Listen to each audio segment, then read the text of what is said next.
فرشتوں کے حوالے سے کیا عقیدہ ہونا چاہیے؟ بعض لوگ جو ہے وہ بات بات میں فرشتوں کے حوالے سے بھی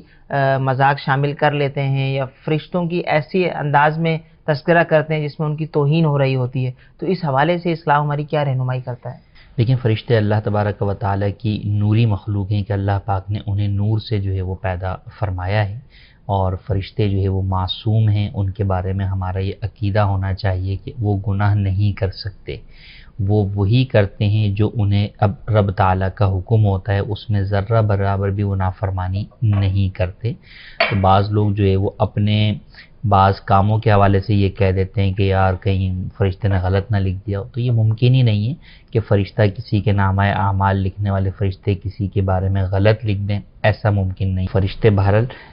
اسلام کے اندر ان کا وجود، ان پر ایمان لانا، یہ بنیادی عقائد میں سے ایک عقیدہ ہے، اور وہ عقیدہ یہی کہ اللہ پاک کی نوری مخلوق ہے، ان سے گناہ ہونا ممکن نہیں ہے، جو رب تعالیٰ کا طرف سے ان کو حکم دیا جاتا ہے وہی کرتے ہیں، جو ذمہ داریاں جن کے سپرد ہیں وہ اسے